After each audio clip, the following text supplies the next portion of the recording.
सदा सदा आनंदित रहता हूं। शनिदेव के संदेश को सुनकर उद्विग्न होने की आवश्यकता नहीं है। नारायण नारायण। प्रभु, वास्तव में हम शनिदेव के संदेश को सुनकर व्यथित नहीं हैं, अपितु विचलित हैं। शनिदेव अपनी विध्वंसक विनाशक कुदृष्टि से महारानी सुनीति के भविष्य का सर्वनाश कर देंगे। परम भगवत भक्त नारद, ये तो तुम्हें भली भांति ज्ञात है कि हम अपने भक्तों के आदर्श आराध्य हैं। हमारा आचरण हमारे भक्तों को संकट काल में प्रसन्न रहने की प्रेरणा देता है। किंतु स्वामी, महादेवी, मां के हृदय में ममता का ही वास होता है।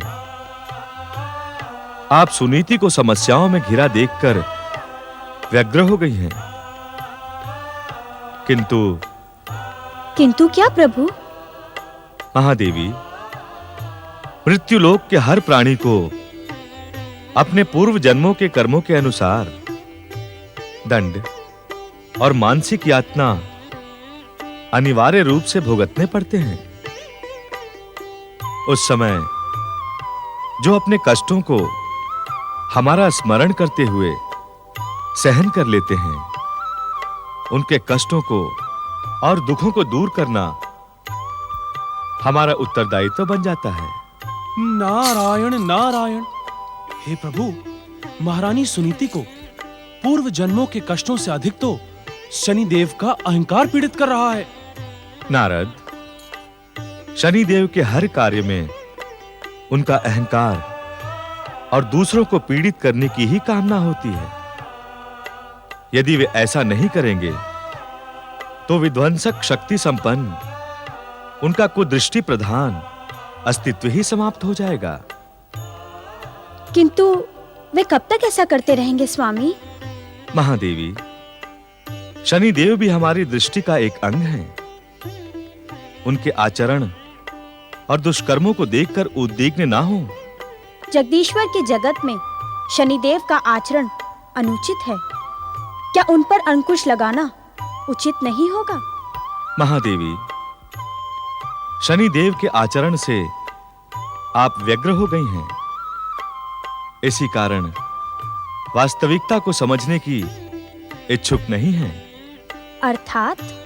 अर्थात इस संसार में जो कुछ भी घटता है वो जगत पालक के नाते हमारी इच्छा से ही घटता है। हमारे इच्छा संसार से शनिदेव का आचरण अलग नहीं है। महादेवी लक्ष्मी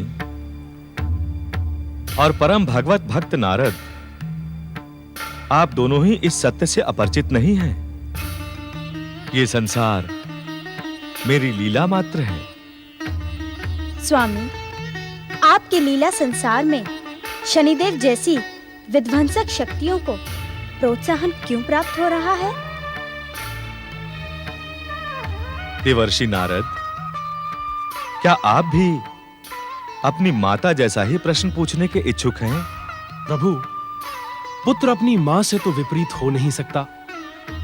जब इस संसार के कण कण को आपसे गति प्राप्त होती है तो शनिदेव जैसी विध्वंसक शक्तियों का क्या काम?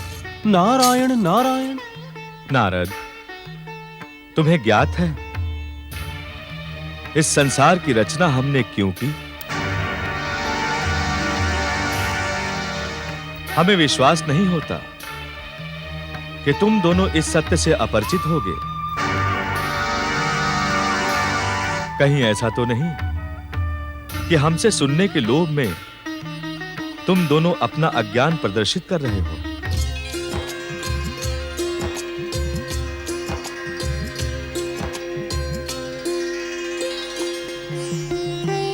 स्वामी, इस संसार के समस्त कारणों के कारण आप हैं। आपके श्रीमुख से निकली मधुर वाणी को सुनने का लोभ भला हम कैसे त्याग सकते हैं? नारायण नारायण। और प्रभु, हमारे लोभ का दूसरा कारण यह भी है कि हम भक्तों पर प्रसन्न होकर कोई न कोई रहस्य आप किस प्रसंग पर खोल दें। चतुर नारद, तुम्हारी चतुराई अब महादेवी लक्ष्मी के व्यक्तित्व को भी प्रभावित करने लगी है। सुनो, मुझे इस इच्छा संसार को रचने की प्रमुख लीला का कारण है प्राणी मात्र में सत्य, सदाचार, सद्विचार, सत्कर्म और सद्भावना की अलग जगाना। नारायण नारायण। प्रभु, क्या सत्य, सदाचार, सत्कर्म, सद्भावना और सद्विचार की अलख शनिदेव जैसी विध्वंसक शक्तियों के माध्यम से जगेगी? हाँ नारद, शनिदेव जैसी विध्वंसक शक्तियां ही मेरी इच्छा को पूर्ण करने का माध्यम बन जाती है। किस प्रकार? महादेवी, यदि सुनीति के जीवन में आज के जैसा भयानक संकट काल न आता तो क्या वैकुंठ में उसकी चर्चा होती? क्या महादेवी लक्ष्मी उसके भविष्य को लेकर चिंतित होती? और क्या देवर्षि नारद सुनीति के सौभाग्य को लेकर विचलित होते?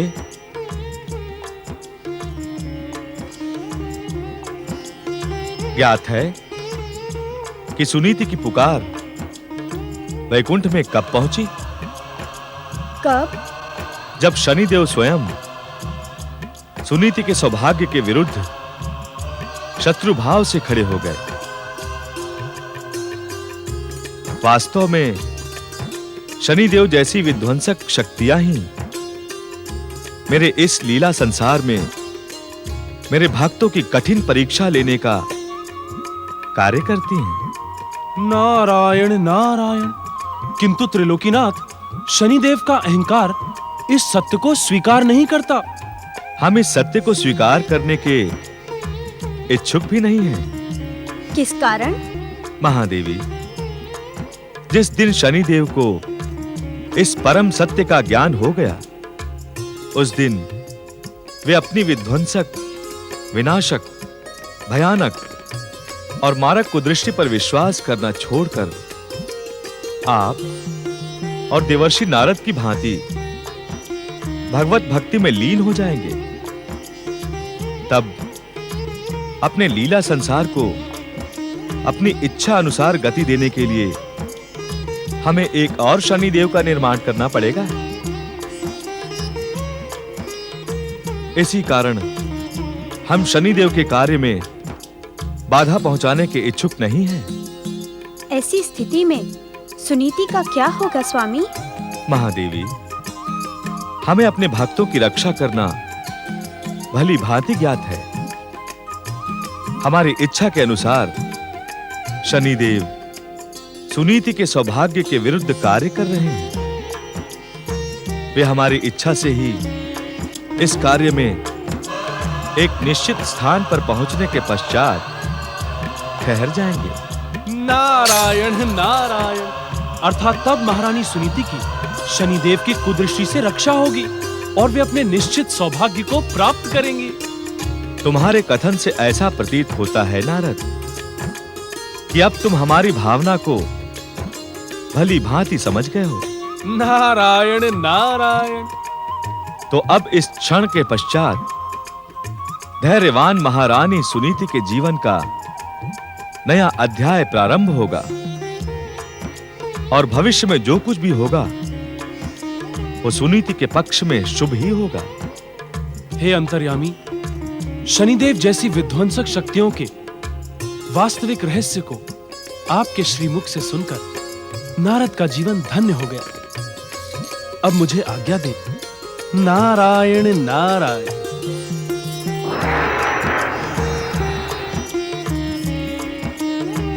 महादेवी, हमें विश्वास है कि अब आप सुनीति के सौभाग्य को लेकर उद्विग्न और विचलित नहीं होंगी। स्वामी, आपके मनमोहन स्वरूप का दर्शन ही समस्त चिंताओं का नाश कर देता है। शनिदेव की वास्तविकता और सुनीति का भविष्य जानकर मेरा मन परम आनंदित हो गया। आप धन्य है स्वामी।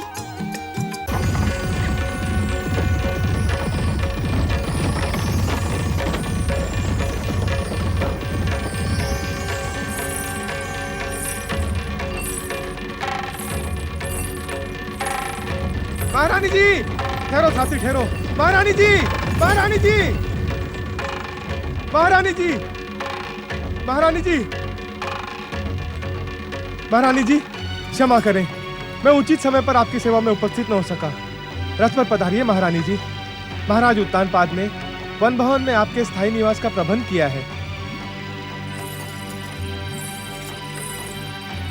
महारानी जी, महारानी जी, महारानी जी, महारानी जी, आपके साथ जो अन्याय हुआ उसे हम सभी प्रजाजन क्षुब्ध हैं। स्वयं महाराज अपने आप को अपराधी अनुभव कर रहे हैं। महारानी जी, आपका हृदय विशाल है। जो दोषी हैं आप उन्हें अवश्य क्षमा कर देंगी। महामंत्री जी, मैं अपने कर्म और भाग्य के अतिरिक्त किसी और को दोषी नहीं मानती। मैंने निश्चय किया है कि दुख और संकट का ये समय मैं अपने आराध्य जगदीश्वर श्री विष्णु की आराधना में बिता दूंगी। किंतु महारानी जी, मुझे प्रभु के अतिरिक्त किसी की दया की आवश्यकता नहीं है। आप महाराज का भेजा हुआ रथ लेकर लौट जाएं। महारानी जी, आपके राजमहल छोड़ने के पश्चात महाराज विचलित, उद्विग्न और व्यग्र हैं। यदि वे सुनेंगे कि आपने रथ और वन भवन को स्वीकार नहीं किया तो उनकी चिंता और अधिक बढ़ जाएगी। महामंत्री जी, आप महाराज से कहें कि वे मेरे विषय में किसी प्रकार की चिंता ना करें। मेरे रक्षक स्वयं भगवान विष्णु हैं। मेरे साथ वही होगा जो त्रिलोकीनाथ की इच्छा होगी। नहीं महारानी जी, मैं आपको इस भयानक वन प्रदेश में इस प्रकार गमन करने नहीं दूंगा। आप हट ना करें महामंत्री सुदत्त। महारानी जी, पुत्र यदि माता से हट नहीं करेगा तो किससे करेगा? स्थितियों के सम्मुख विवश होकर आज कंपिला की परंपराएं परिवर्तित हो रही हैं, किंतु मैं तो परिवर्तित नहीं हो सकता महारानी जी। आज तक समस्त कंपिला वासियों ने आपसे अपनी माता और महाराज से पिता का स्नेह प्राप्त किया है। अब वे संबंध समाप्त हो गए हैं। नहीं महारानी जी, नहीं। माँ और पुत्र के संबंध कभी समाप्त नहीं हो सकते। आयु में भले आप मुझसे छोटी हो, किंतु सत्य तो यही है कि आपके संस्कारों को पाकर कंपिला देश धन्य हो गया। आप त्याग की देवी हैं, ममता की मूर्ति हैं, प्रजावत्सल हैं। मुझे इस प्रकार निराश न करें महारानी जी, अन्यथा। अन्यथा क्या? यदि आपने मेरी बात को स्वीकार नहीं किया तो मैं अस्वस्थ महाराज की चिंता को छोड़कर इसी वन में हट ठान कर बैठ जाऊंगा और कभी कंपिला लौटूंगा ही नहीं। क्या कहा आपने? स्वामी, महाराज अस्वस्थ है? क्या हुआ उन्हें? उत्तर दे महामंत्री, क्या हुआ उन्हें? क्या हुआ महाराज को? पटरानी सुरुचि के हठ के कारण जब विवश होकर आपने राजमहल का त्याग कर दिया तो उन्हें गहरा आघात लगा। एक बार तो वे अचेत भी हो गए और चेतना लौटने पर आपका ही स्मरण करते हुए उन्होंने मुझे आपकी गुप्त सहायता करने का आदेश दिया। अब कैसा स्वास्थ्य है स्वामी का? मैं अभागन तो उन्हें देखने भी नहीं जा सकती। महारानी जी, राजवेद जी ने महाराज का उपचार प्रारंभ कर दिया है। यदि सब कुछ सामान्य रहा तो प्रातः तक महाराज स्वस्थ हो जाएंगे। सामान्य तो तब होगा महामंत्री जी जब वो दुष्टा सुरुचि सामान्य रहने देगी, तब ना। सुखिया माई, पटरानी के लिए अपशब्द निकालकर विष्णु भक्ति में लीन मन को क्यों मेला कर रही हो? मुझे पूर्ण विश्वास है कि महाराज के अस्वस्थ होने से सुरुचि भी व्यग्र होगी। वे एक बार महाराज को देखने अवश्य आई थी, किंतु उसके पश्चात उन्होंने स्वयं को कक्ष में बंद कर लिया है। वत्स देश की दासियां भी भीतर प्रवेश नहीं कर पा रही हैं। महामंत्री जी, ऐसी स्थिति में महाराज को अकेला छोड़ना उचित नहीं है। मैं स्वयं कंपिला नहीं लौट सकती, किंतु आप तो महाराज के समीप रहें। महारानी जी, जब तक आप वन भवन में सकुशल नहीं पहुंच जाती, तब तक यशोदत्त अपना मुख महाराज को नहीं दिखाएगा। बिटिया रानी, ज्ञात नहीं समय हमारी कैसी परीक्षा ले रहा है। हमें महाराज के प्रस्ताव का सम्मान करते हुए शीघ्र ही वन भवन पहुंचना उचित होगा।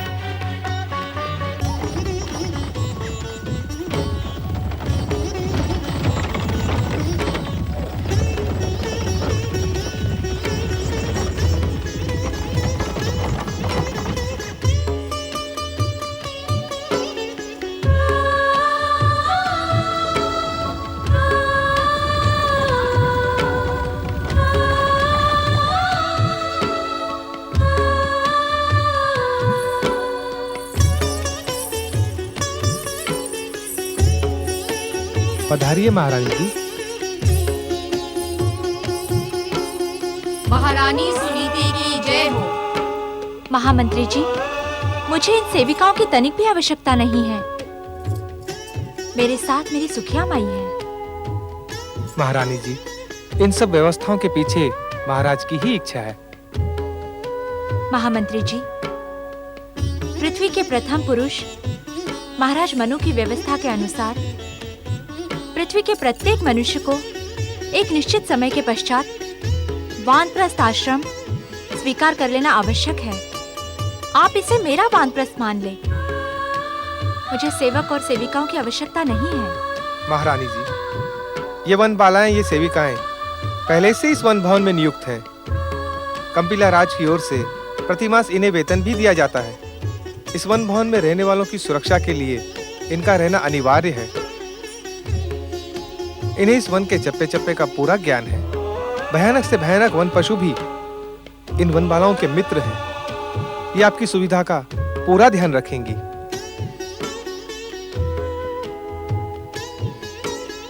फिर भी यदि आपकी इच्छा न हो तो मैं इन्हें सेवा से हटा देता हूं। बिटिया रानी, यदि तुम्हारे आदेश के कारण महामंत्री सुदत्त जी ने इन वन बालाओं को वन भवन की सेवा से हटाया, तो तनिक सोचो, ये कहाँ जाएंगी, कहाँ रहेंगी? नहीं महामंत्री जी, ये वन बालाएं मेरी सखियां बनकर मेरे साथ ही रहेंगी। जैसी आपकी आज्ञा महारानी जी। मैं समय समय पर आपकी सेवा में उपस्थित होता रहूंगा। अब मुझे आज्ञा दीजिए। महाराज मेरी प्रतीक्षा कर रहे होंगे। महामंत्री जी, महाराज के स्वास्थ्य का शुभ समाचार किसी भी प्रकार मुझे शीघ्र ही भिजवा दे।